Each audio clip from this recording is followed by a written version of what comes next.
The crimson warning lights bathed the training facility in an ominous glow, as Instructor Barris stood frozen before the sealed blast doors.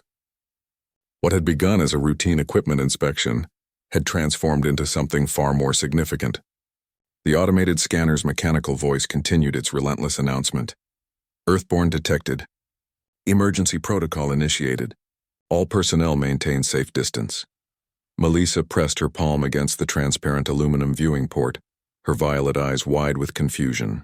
Like most citizens of the Galactic Federation, she had grown up hearing whispered stories about the legendary Earthborn, humans who had somehow survived the destruction of their homeworld decades ago.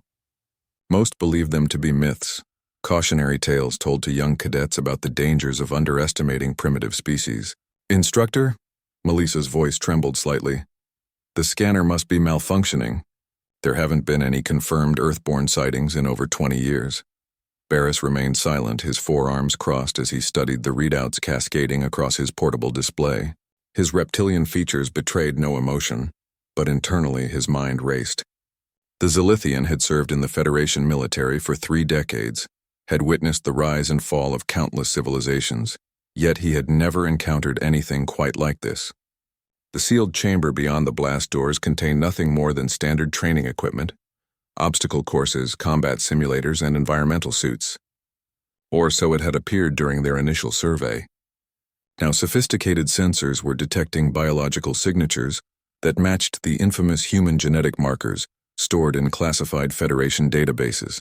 "Sir," Melissa ventured again, her tentacles nervously adjusting the equipment strapped to her utility belt. "Perhaps we should contact Central Command. If there truly is an Earthborn present, they would want to know immediately." The blast doors shuddered, drawing both their attention. Through the viewing port, they could see movement in the shadows of the training chamber. A figure emerged slowly from behind a combat simulator. Tall, bipedal, with the distinctive pale skin and strange hair covering that marked the human species. Barris felt his respiratory systems quicken despite his efforts to remain calm. Throughout the galaxy, humans were spoken of in hushed tones. They were the species that had turned the tide in the Andromedan War through sheer stubborn determination. The ones who had jury-rigged failing spacecraft with primitive tools and somehow made them function better than original specifications. The species that had taken a beating that would have extinguished any other civilization and somehow emerged stronger. The human in the chamber moved with fluid grace, apparently unbothered by the lockdown. It began examining the training equipment with obvious familiarity, running its hands over control panels and making adjustments that caused several dormant systems to spring to life. "How is it doing that?" Melissa whispered. "Those systems haven't functioned properly in months. Maintenance declared them irreparable." Through the chamber's internal communication system, they could hear the human humming, an oddly melodic sound that seemed completely at odds with the tense situation. The figure appeared to be completely absorbed in its work, dismantling and reassembling components with an almost casual expertise that defied explanation. Barris accessed his instructor files, searching for any record of human enrollment in the academy.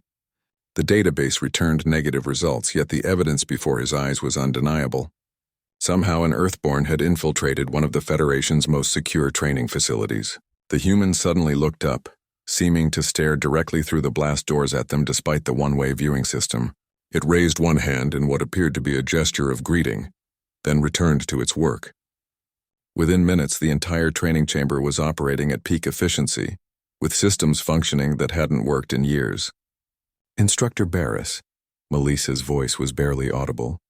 "I've been monitoring the chamber's power consumption.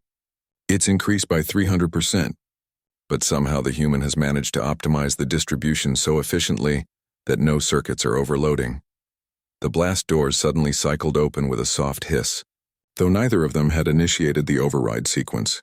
The human stepped into the corridor, and Barris got his first clear look at the legendary species that had become the subject of countless military studies. It was smaller than he had expected, perhaps only reaching his shoulder in height, with unremarkable features that would blend easily into most civilian populations.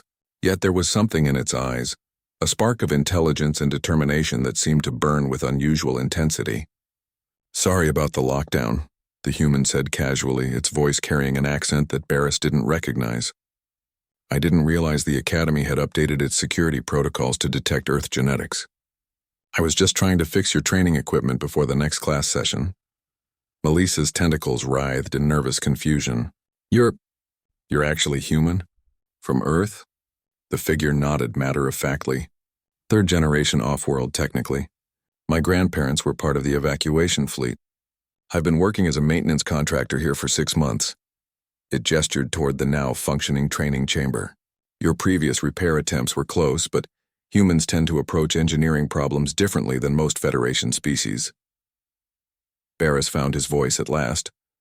The security protocols classify your presence as a potential threat.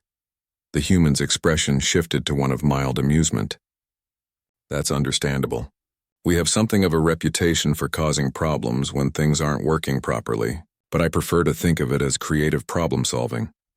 As if to demonstrate the point, the human reached into a maintenance panel that both instructors had assumed was permanently sealed and made a series of adjustments that caused the corridor's lighting to shift from the harsh emergency red to a more comfortable ambient white.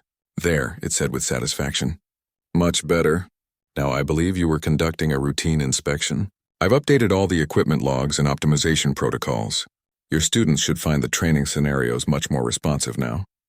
Barris stared at the human, then at the pristine training facility that had been transformed from a collection of barely functional equipment into what appeared to be a state-of-the-art installation. He began to understand why the Federation's emergency protocols treated Earthborn detection as a significant event. It wasn't that humans were dangerous in the traditional sense. It was that they possessed an almost supernatural ability to see solutions where others saw only problems, to make the impossible work through sheer determination and unconventional thinking. What's your name? Melissa asked quietly. The human smiled, extending its hand in what Barris recognized as a traditional Earth greeting gesture. Everyone just calls me Fix. And don't worry about the security alerts. I'll update my contractor credentials to include the genetic markers. Wouldn't want to cause another lockdown. As Fix walked away down the corridor, casually adjusting minor systems and leaving a trail of perfectly functioning equipment in its wake, Barris realized he had just witnessed something that would become legend among Federation training facilities.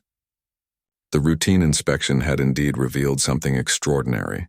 Not a malfunction or security breach, but a reminder of why humans, despite their primitive origins and the destruction of their homeworld, remained one of the galaxy's most respected and feared species. They didn't just survive impossible circumstances. They thrived in them, turning disasters into opportunities and broken systems into works of art. Emergency protocol, indeed.